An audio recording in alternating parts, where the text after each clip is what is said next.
carry-on and placed in the security bay for X-ray screening. Remember, read 111 to expedite your screening process.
Hello, everyone. I'm here with Frank McIntosh.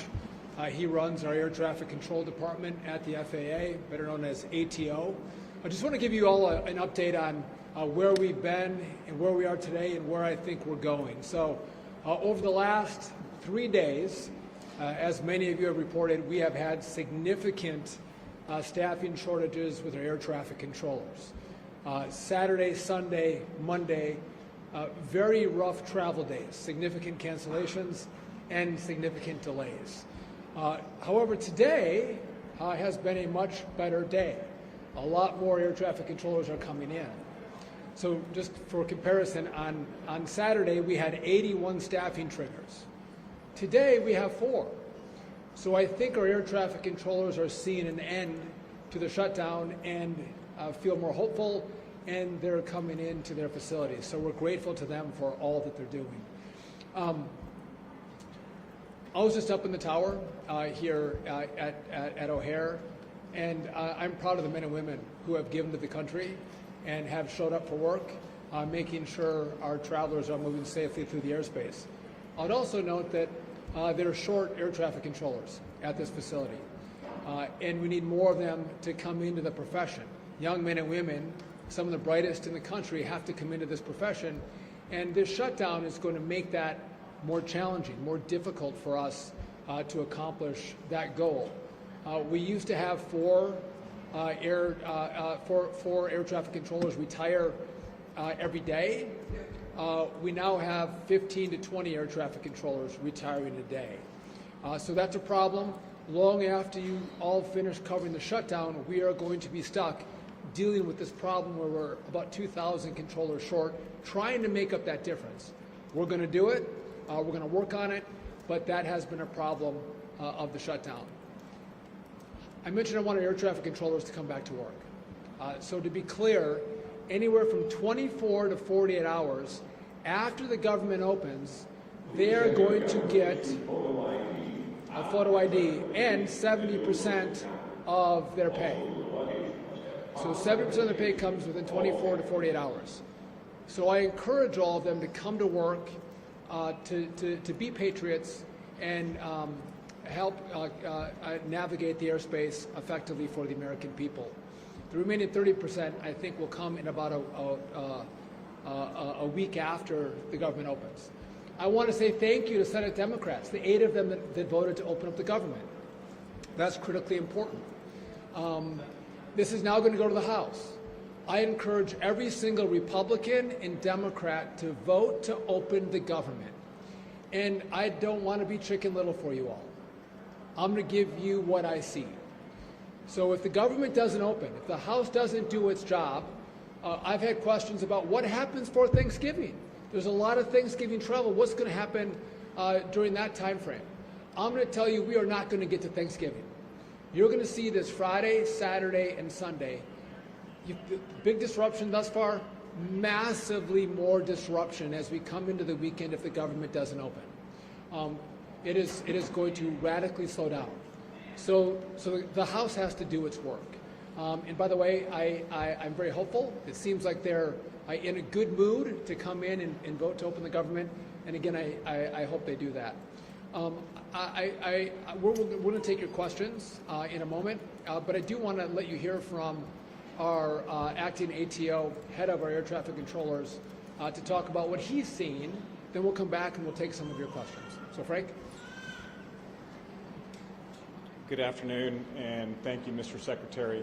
But before I say anything else, I do want to thank the men and the women, the air traffic controllers, our supervisors, our technicians, our individuals that work at our FAA JTOC and Command Center who have kept this system running over unprecedented times, under unsure times of when the next paycheck's going to come and how they're going to make ends meet. And through it all, they kept everyone at this airport safe, as well as all the airports around the country. Mr. Secretary, I also want to thank you for visiting these facilities, spending time with our controllers and our technicians and our managers to understand the problem and to hear from them firsthand. I can't tell you how much it means to them to have a boss come and listen to that and listen to them and how we're going to get past the shutdown. From the Air Traffic Organization, we're extremely hopeful that we are on the eve of the shutdown. And the reason why I'm saying that is this past weekend, Friday, Saturday, and Sunday, witnessed 3 of the highest staffing trigger numbers out of the 4 that we've had on record during the shutdown. Out of these whole entire days, we've seen 3 staffing triggers, Friday, Saturday, and Sunday, that severely impacted the operation. Normally, what we will do is we'll put in ground delay programs that you'll see your flights being delayed. That's a normal protocol. This past weekend saw us put in airspace flow programs where we had to slow the entire country down, which forced massive cancellations and delays. This is not sustainable for our air traffic controllers, for our technicians, and for the American public.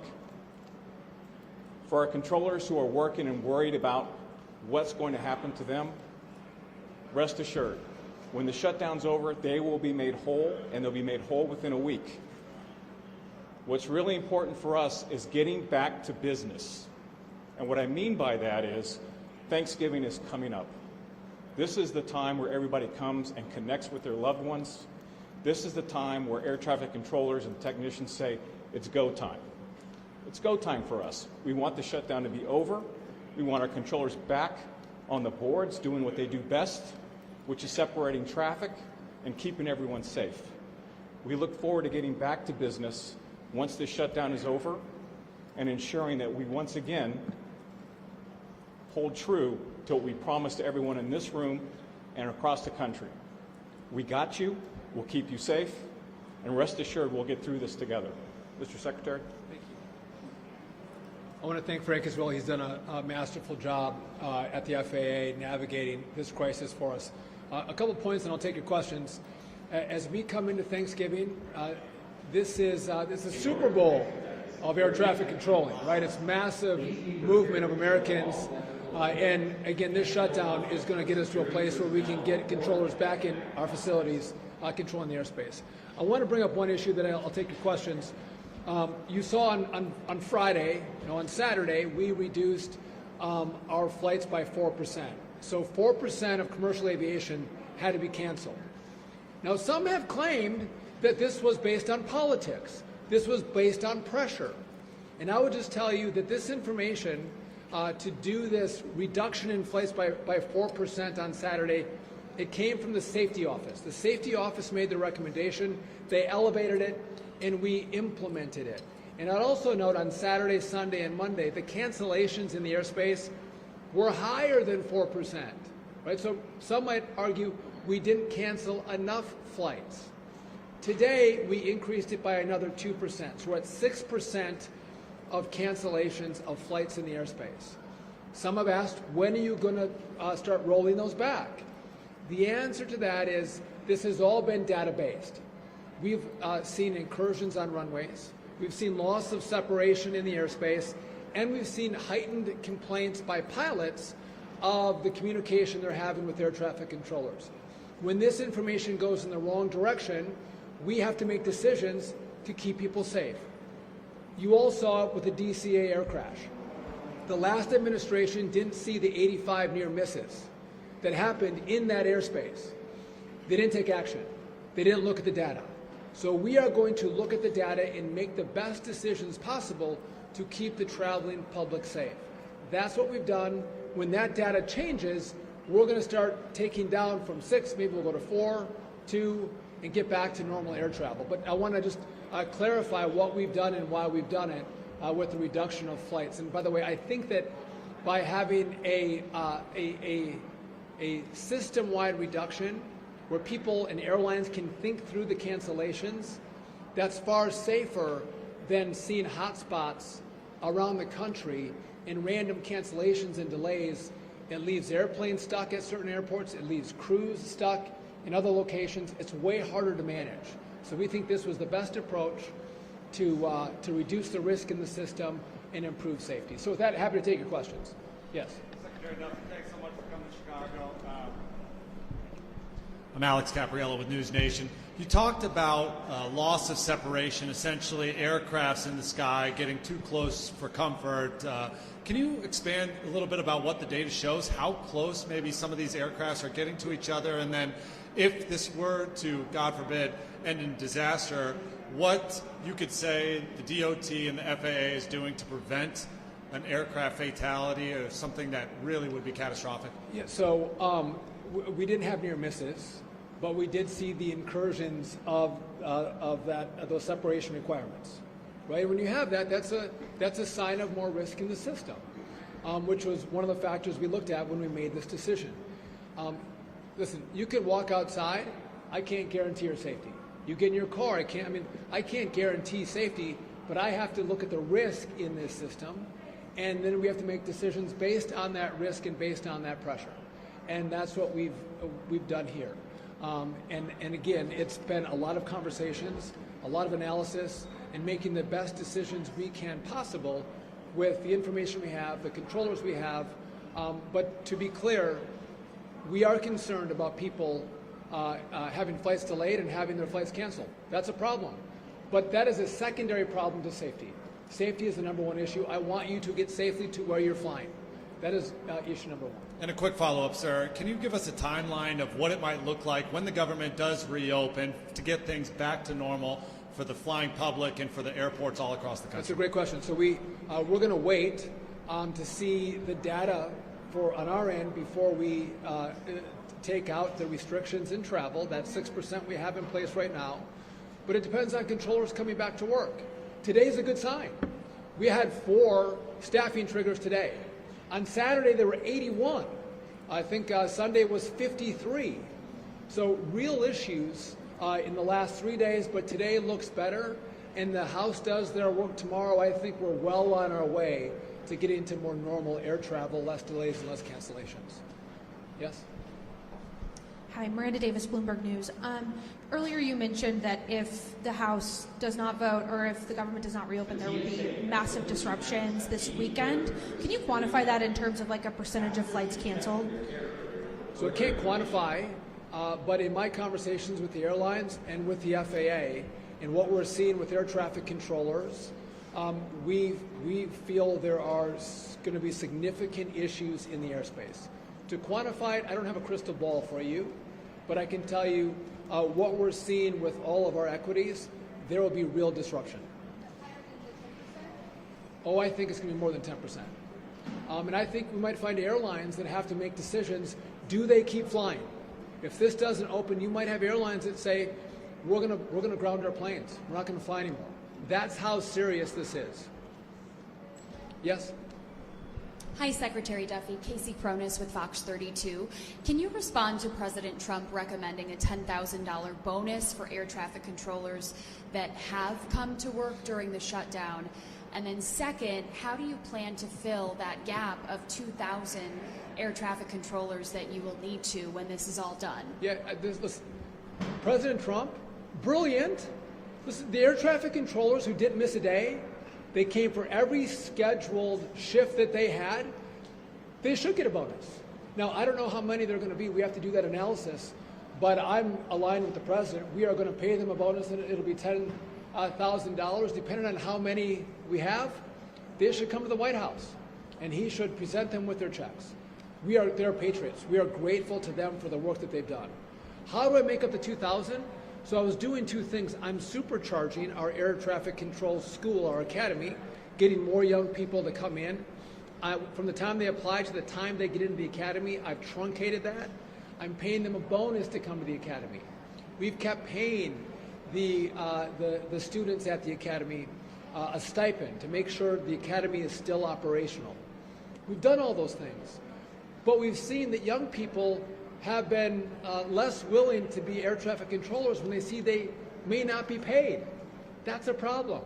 But the second part of what we've done is we have air traffic controllers who can retire after 25 years of service. I've asked them, they're the most experienced in the airspace. I said, would you please stay on? Please don't retire. I'll give you a 20% upfront cash bonus if you don't retire and you stay on the job. And what we've seen in the course of this shutdown is a far greater majority of those controllers that I thought were going to stay are now retiring. So it makes my problem more difficult, it's more challenging, but we are going to get the academy fully operational to get as many controllers into the airspace as possible to make up that differential. Yes? Thank you. Kind of the opposite. The president's also talked about penalizing some of these air traffic controllers who took sick time. So can you talk about what that plan would look like there? Well, my concern is for those air traffic controllers who, before they missed a paycheck and we're in the shutdown, they decided on a continual basis not to show up for work. They don't know how long the shutdown was going to be. They hadn't missed a pay period, and they didn't come to work. I'm concerned about those controllers. I'm concerned about their dedication. I'm concerned about their patriotism. And so we haven't made a decision, but we are going to look at those controllers who continually made the decision not to show up for work. And again, we have to look at the data. I would just tell you, I'm trying to bring more air traffic controllers in. I'm not trying to take air traffic controllers out. But if we have controllers who systemically weren't doing their job, we will take action. Yes? Hi there, Maddie with CBS News. I wanted to ask how quickly will the air traffic controllers get paid once the government reopens? So how quickly will air traffic controllers get paid? So they'll be paid within 24 to 48 hours of the government opening. They'll get 70% of their back pay in that time frame, and then after, the remainder will be made up. I think it's about a week they'll get the remainder of the pay. So very quickly they're going to get money in their bank accounts. By the way, kudos to the Congress for doing this. It's important we get them paid very quickly. By the way, we talk about air traffic controllers. We have technicians in our towers that keep our very, very old equipment operational. They've been coming to work to make sure our equipment works. They've been moving without pay.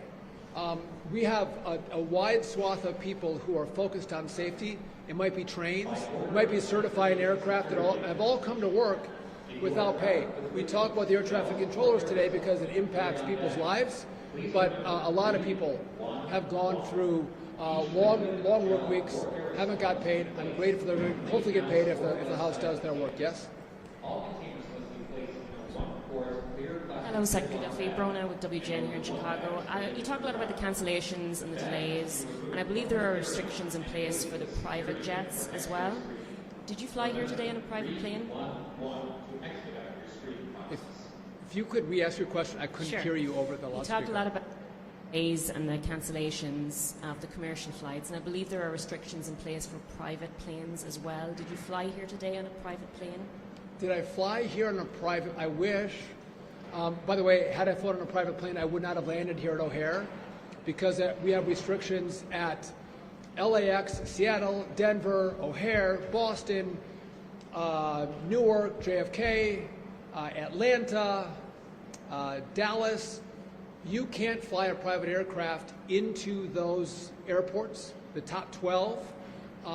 With some small exceptions to that rule, you can't fly in a private aircraft. So no one's flying in here, but for those small exceptions. We've reduced private jet travel or general aviation by 10%, as well as if there are delays in the system, cancellations in the system, we've also put in restrictions that say commercial aircraft take a priority.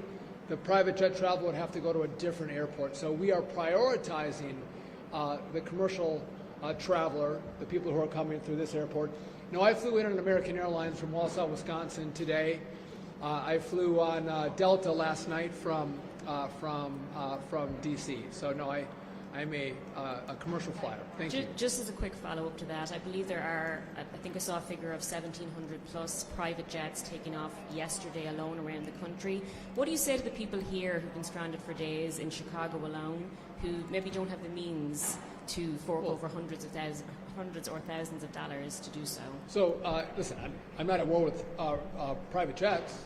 If there's an airport that doesn't have shutdowns and delays and it's not one of my top airports, and they want to fly their private jets out of there, that's fine. Or you want to fly your little Cessna out of there, that's fine too. I'm concerned about the airports that have the major disruption, right? So I'm not at war with anybody in aviation. I'm just trying to efficiently and effectively navigate the restrictions that we've had with air traffic controllers and make sure that commercial aviation is traveling well throughout the system, which would make sense. I think that's what anyone would do. Yes? Hey, Patrick with NBC5 Chicago. So just to clarify, you said if the government doesn't reopen, we could see more than 10% delays, and some airlines might even ground planes. Have you talked to airlines about that, or what are you basing that off of? I'm going to tell you that in the information that I have, you have significant disruption where you may find airlines that stop flying. Full stop. And what we see with our air traffic controllers, good day today, if the House doesn't pass this bill, I think you're going to look at Saturday, Sunday, and Monday as tiddlywinks. It was beautiful. It's going to get much worse than that. And we had talked about, and I had even mentioned, I think it would come at Thanksgiving. I don't think that's the case right now. I think it comes well before Thanksgiving. I think we would see that significant disruption coming this next weekend, maybe as early as Friday. And I think you're going to have airlines that make serious calculations about whether they continue to fly. Full stop. I'll do one more question, then I got to run. Trump has promised new technology for air traffic controllers. What are the next steps to getting them that technology? New technology for air traffic controllers. So I need $31.5 billion to do this bill. The big, beautiful bill gave me $12.5 billion. So we're in the process of picking an integrator. No offense, Frank. The FAA does a great job at safety. They don't know how to build. So we're going to have an outside company manage the build. We're going to have radios, voice switches, new radar, new telecom. We have to switch from analog to digital. By the way, that's somewhat complicated to do that, especially while we keep the airspace operational. That's what we have the money for right now.